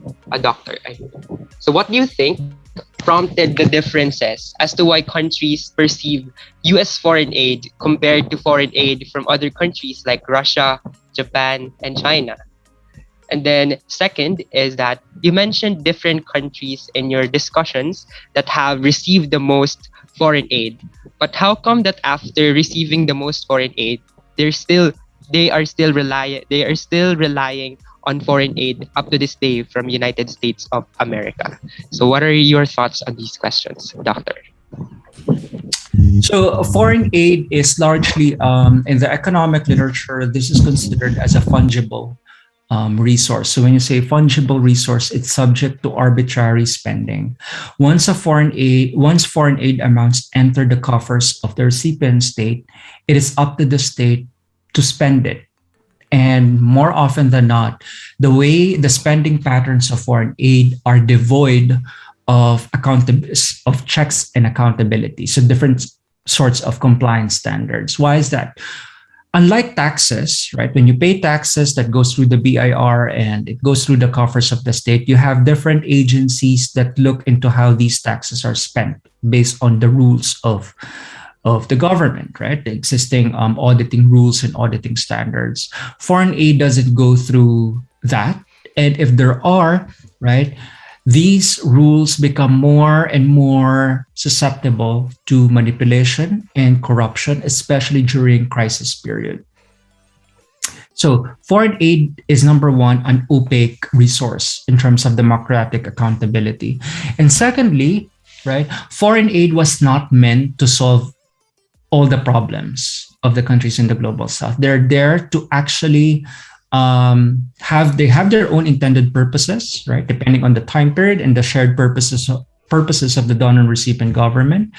But they are meant to complement the domestic resources of the recipient government. That's why in the causal story that I offer in the book, I don't only focus on foreign aid.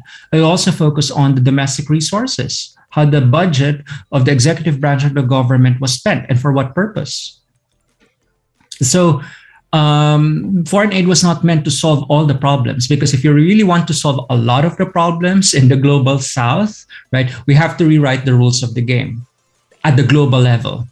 That's exactly the reason why, to a large extent, right, if you want to make, redistribute wealth at the global level, it's probably not and that will have implications on global south countries such as the Philippines. You might want to look into not necessarily in the corridors of power in Manila, but it could happen in the corridors of power in Brussels, in Berlin, and more so in Washington, D.C., and nowadays perhaps in Beijing. Thank you so much, Dr. Regilme. Right now, I'm going to entertain a question from one of our participants, University of Nueva Cáceres, Professor Percival Gardelia. Dr. Regilme is also messaged in our Zoom chat, so you can also read the question while I am reading it aloud for the audience.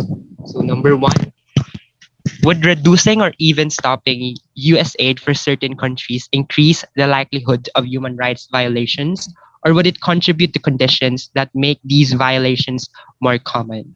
And second, do you think that the culture of impunity in terms of human rights violations is connected to the fact that there is no reliable structures that ensure such violations are dealt with harshly.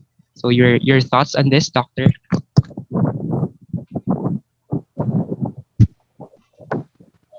Yeah, so I'm just trying to read the questions now.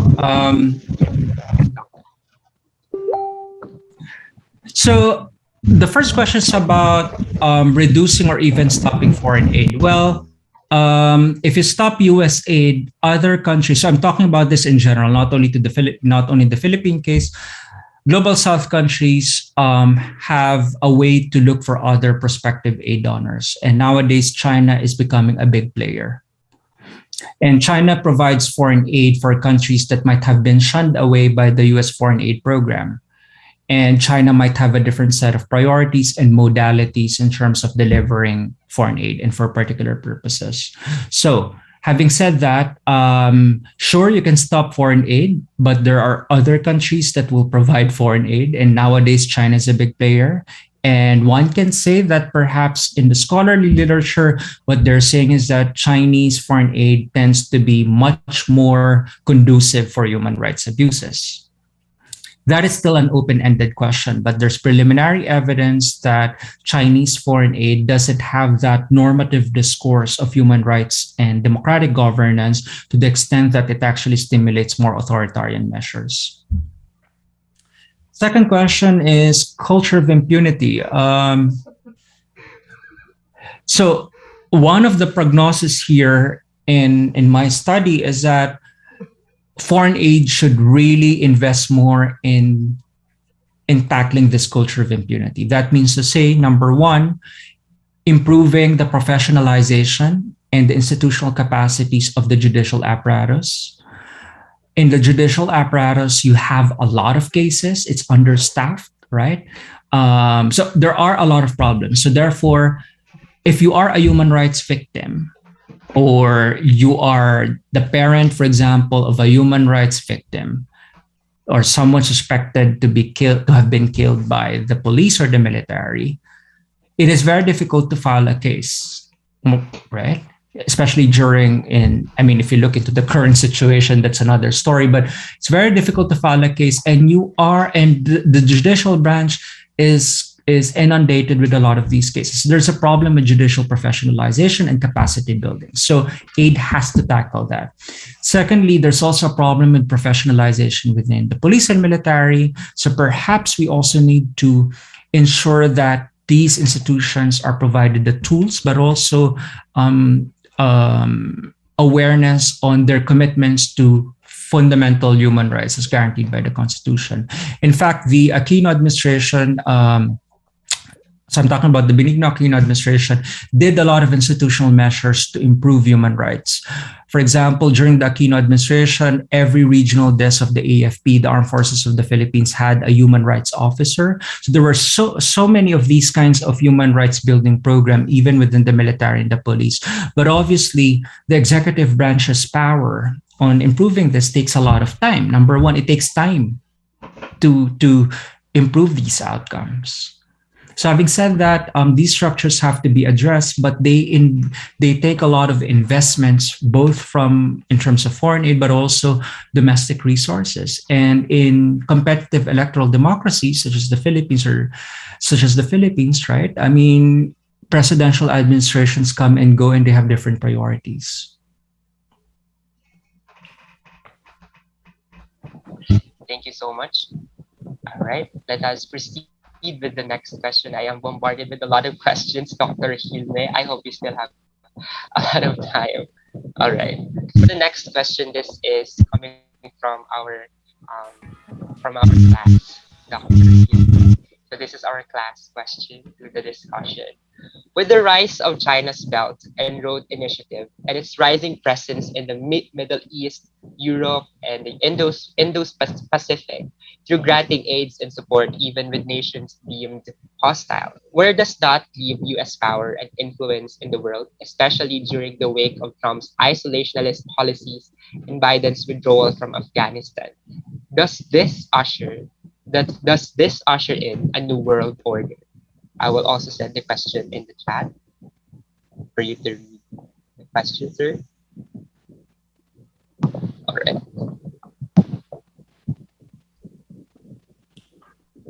Um, okay, so I think I'm waiting for the. Okay, so I think that's. I okay. So is there a new world order of foreign aid, and especially with China, especially with the emergence of China as a dominant actor? I think it's too early to say. The Biden administration is determined to bring the United States back in global governance, and what you have to remember is that China also has its own domestic problems, right? Well, obviously, the United States also have very severe domestic problems, but it's too early to say. And I'm not in the business of fortune telling. But the point being is that um, foreign aid is becoming more and more an instrument of influence for recipient countries. And I think the isolationist policies of Trump were just a blip. A lot of countries have always been promoting their own national interest. What only differs would be their justificatory discourse, right? I mean, even when Trump was in power a year ago, I mean, the United States didn't stop providing aid. Sure, it was much lower, but it still provided foreign aid at the time, but for a different set of purposes under the agenda of Donald Trump. So, are we seeing a new world order? I think we are seeing a new world order depending on different aspects and depending on what you look at. I do think that this discourse about new world order is also a fear amongst Europeans and Americans that we are, or not we, but basically Europeans and Americans are losing grip of their control in the global world order. You can also see how China and many places outside of Europe and the United States are becoming more attractive to others, right? I mean, if you look into knowledge production, I've seen at least many Filipinos or several Filipinos who decided to go to China for graduate school and grab these scholarships. When they come back to these countries, to their own countries, that is a new cadre of elites that will perhaps be much more attuned to Chinese policies, whether we like it or not.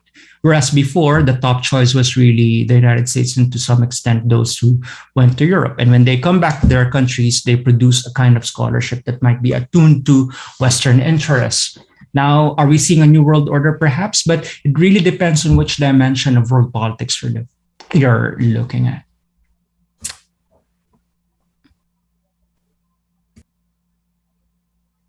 All right. Thank you so much, Dr. Regilme. So we have another question in the Zoom. I've sent it in the Zoom, so you can also read the question.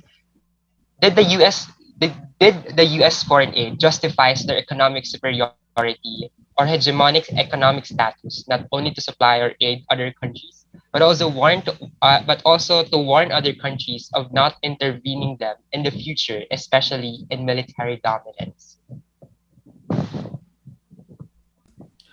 I'm not sure if I understood the question correctly, but I think that donor countries don't need to be warned that they can be intervened by prospective recipient countries. I mean, when the United States provide aid to Thailand and the Philippines or Colombia, I mean, they're not saying that we give you this, don't intervene us. Because number one, I mean, if you're a Philippine leader, you wouldn't bother to intervene in the United States affairs, at least in ways that perhaps a challenger power does, such as Russia or China. So I don't think it's really a question of warning, but I agree with the first part of the question to the extent that it signals a sense of superiority and economic status. One might also wonder why does China keep on giving vaccines that have yet to be that are open to discussion in terms of their effectiveness as compared to Western vaccines such as Pfizer, BioNTech, or AstraZeneca, right? And that also, but basically these kinds of medical assistance were targeted perhaps for humanitarian purposes, but also for as a way of buying goodwill from the prospective recipient country. All right. Thank you so much, Doctor. So Since we're running out of time, I will only accommodate on the last final two questions. All right. So, doctor. So here are the final two questions. So I'm gonna read it at the same time. So, what do you think are the implications of the U.S. foreign policy in the current situation of the ASEAN region, along with China's rising aggression and influence in the region? How do you think China would further act on this matter?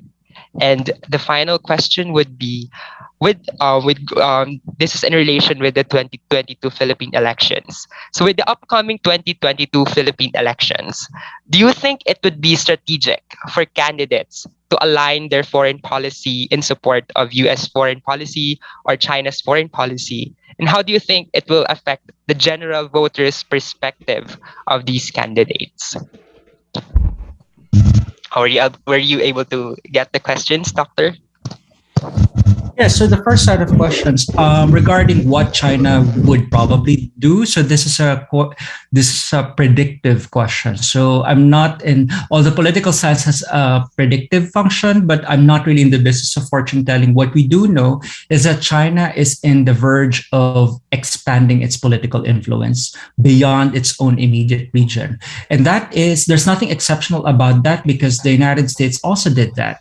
Great Britain also did that. So previous powers or rising powers did that. And I wrote about this in my previous scholarly works that rising powers tend to really expand their influence beyond their immediate region. So Chinese investments and Chinese influence in the African continent is nothing new. That is expected based on the theoretical predictions that we have in theories of IR.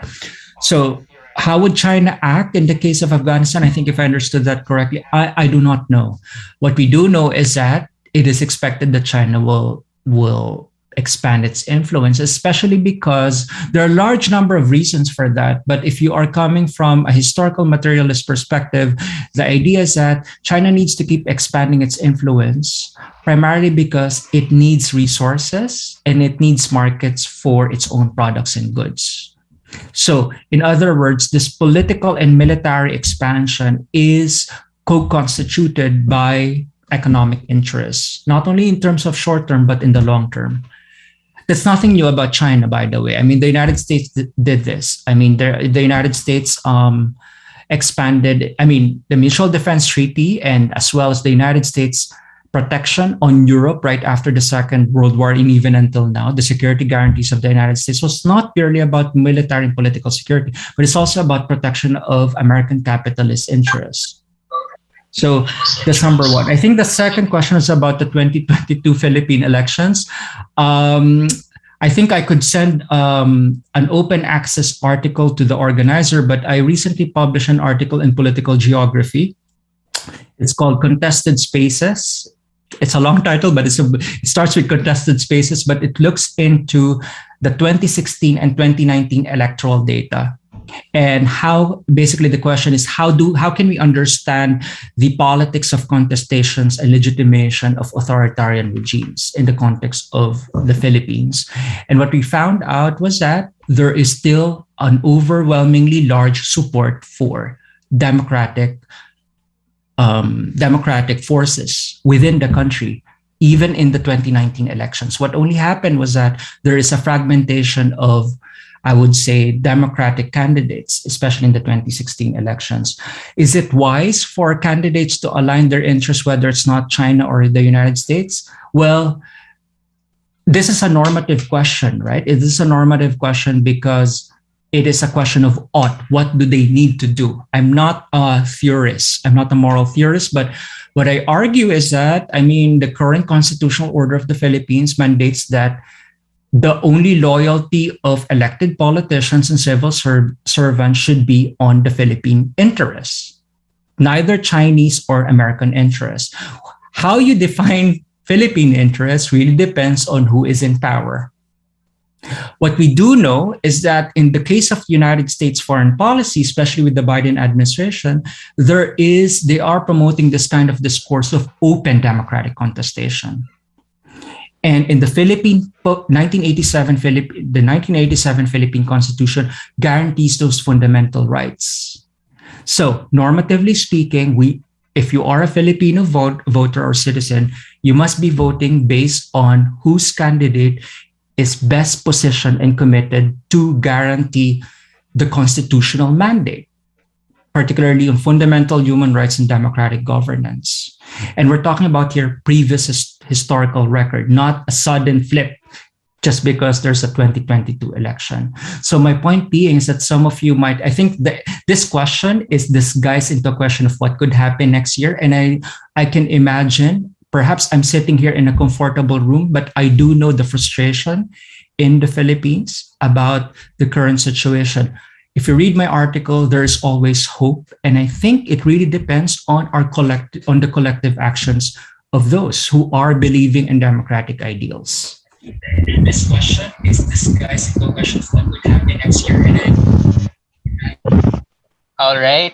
And thank you so much, Dr. Regilme, for ending our question and answer portion with a really inspiring message for our participants. And unfortunately, that ends our forum because we cannot accommodate any more questions. But we will try to collate all your questions and send them to our speaker, I mean. And thank you so much. Once again, this is Sydney, your moderator, and now turn back the floor to our host, Miss Francia. All right, thank you so much, Sid, for facilitating our discussion. And of course, to wrap up and share to us his insights for today's discussion, let's hear it from the very active, the fresh, and the handsome student from BA Political Science for a Mr. Ronnie James Indaya as he discusses to us his thoughts about the topic presented. James? Good afternoon. Thank you to our energetic host Miss Francia Boras. I would also like to extend my thanks to the organizers, attendees, and of course to our dearest speaker, Dr. Salvador Regilme Jr., all the way from the Leiden University, the Netherlands. Dr. Regilme's thesis is empirically rich, critical, employed by a powerful and rigorous analysis driven by his years of research and study. I am honored, at the same time humbled, to deliver this response. Honored because this is a rare privilege for a student like me to interact with an accomplished and known professor in our field. I wanted really to extend my gratitude for this one-of-a-kind experience. I learned that this topic is expected to be available as a book published by the University of Michigan Press later this November. With this, I would like to congratulate Dr. Regilme Jr. in advance for such tremendous success. I'd like to provide first our viewers or participants a recall about the context of this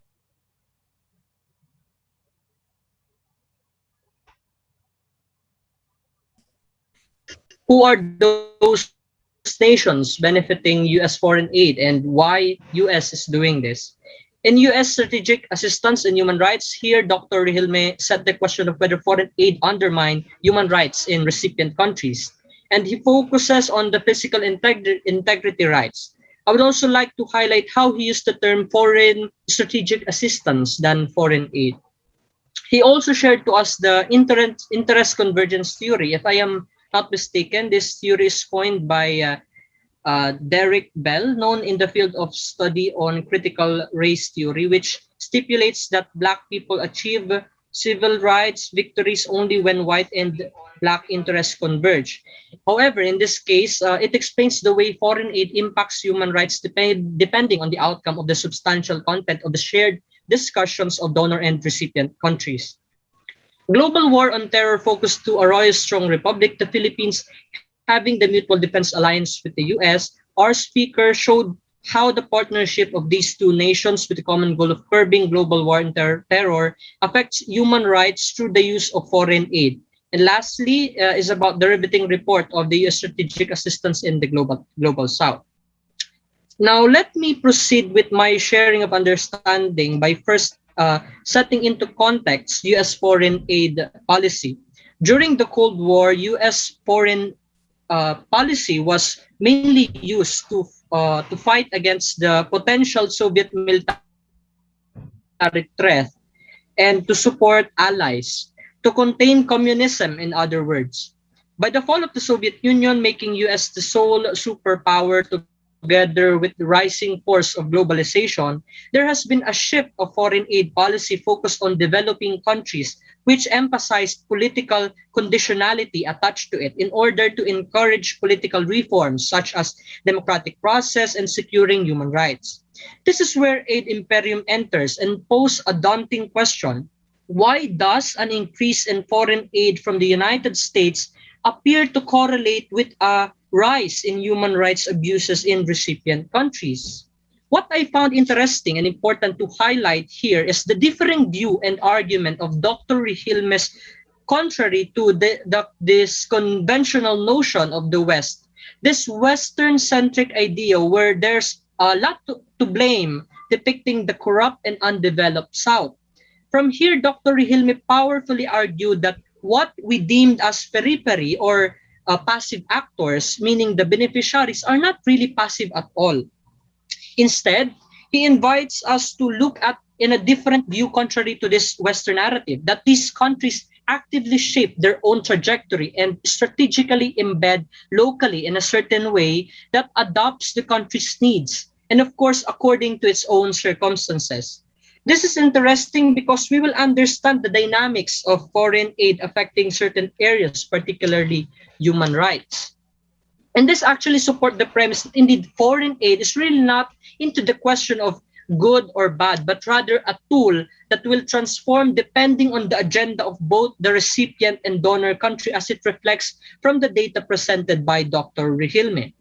It is unfortunate to know how such powerful and promising tool that could actually change lives for the better are being put into use counterproductive in the preservation of rights, targeting activists, journalists, lawyers, etc.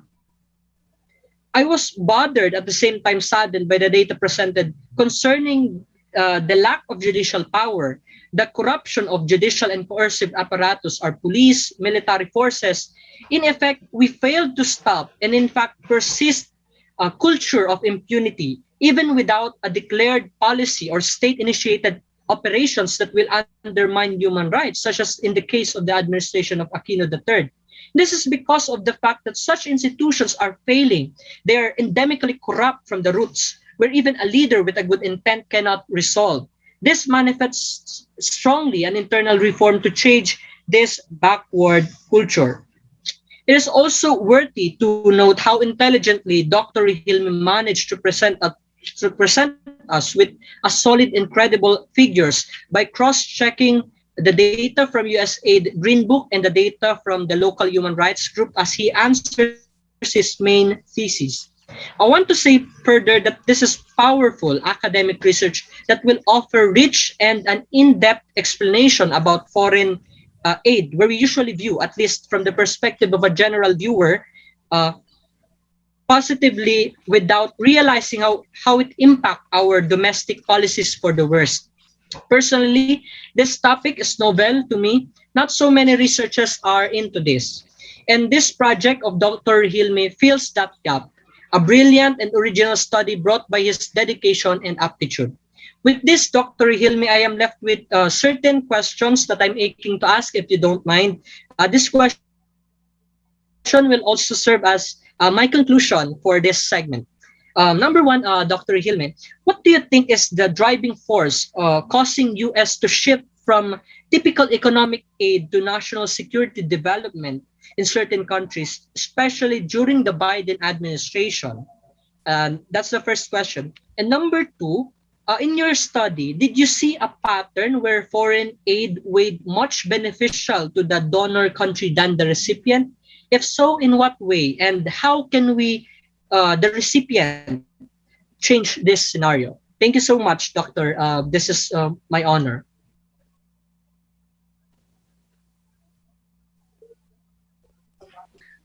Can I respond to okay, yeah, so thank you so much for the to Ronnie for his very insightful reaction.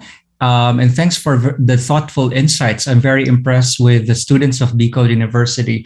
And in a way, I also felt that a lot of the good ideas are really coming from because I've been speaking. So first of all, I've been speaking with a lot of students, especially in the universities in Manila. Not about the book per se, but I'm very impressed with the discussions here. So first of all, um, the question about the Biden administration's shift towards so from economic aid to security and development. I think the Biden administration, so Biden in particular was one of the key figures in the Obama administration, so he was a vice president back then, in terms of the shift to China policy. So shift to Asia policy. The shift to Asia policy started during the Clinton-led State Department under the Obama administration. Basically, this idea that the focus of the United States during the post-Cold War period, so 1990s to 2000s, were largely in the Middle East, but there is a transformation and security imperative that the balance of power is shifting to the Asia Pacific, and therefore we need to recalibrate military deployments in the Asia Pacific. So even in the case of the Biden administration, Biden is very committed to democracy, promotion, human rights. It's another discussion whether that is really the case in practice. But what you have to remember is that even in the case of Biden, he was really interested in military security. Right? You can see here with a renewed alliance between Australia and the UK and the United States.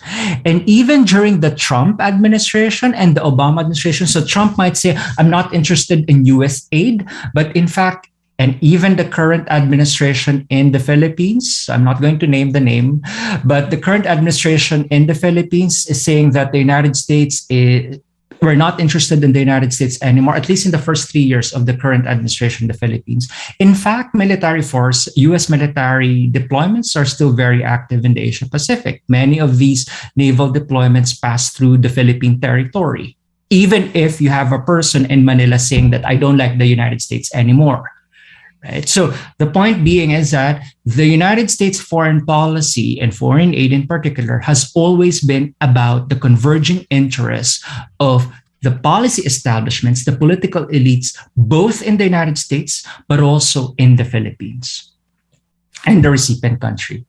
And it's unfortunate that, especially in the crisis period of the war on terror, it was the political elites and the incumbent government that was so interested in using aid plus domestic resources to consolidate her regime, rather than using that aid to stimulate economic development in conflict-ridden regions in order that individuals will not take up arms, right? Because they have a livelihood to take care of. Right. So that is one key reason. Second, pattern of US aid. I think the second question is linked to the first to the extent that US aid has always been beneficial to the United States, regardless if it's the war on terror or the 1990s renaissance of democracy and human rights. The content of that benefit really depends on the time period. The United States nowadays is much more interested in defending the maritime routes in the Asia Pacific, the South China Sea. Once the US loses control of the South China Sea, or now we call the West Philippine Sea, Western powers, the United States and European countries, will have a very difficult time in transporting their goods in the South China Sea. 60% of world trade passes through South China Sea. If the Chinese take control of that, Europeans and Americans will be threatened. I mean, their economic interests will be threatened. So now it's about maritime routes. Before, it was democracy promotion.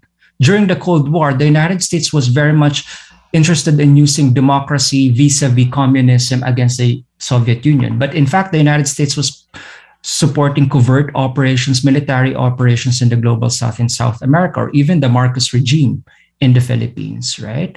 So with increased state violence. So it has always been beneficial to the US. The question there is, how do we make use of these resources to stimulate the well-being, to improve the well-being of the most marginalized populations in recipient countries? That is an open question. Thank you for your magisterial and clear lecture, Dr. Regilme.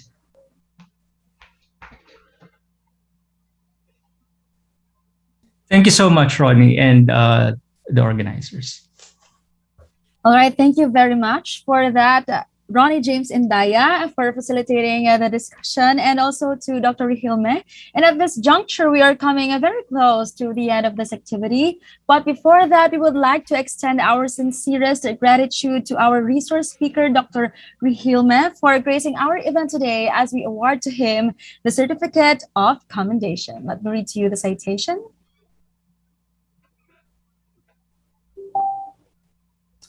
So this certificate of commendation is awarded to Dr. Salvador Santino Fulo Regilme Jr.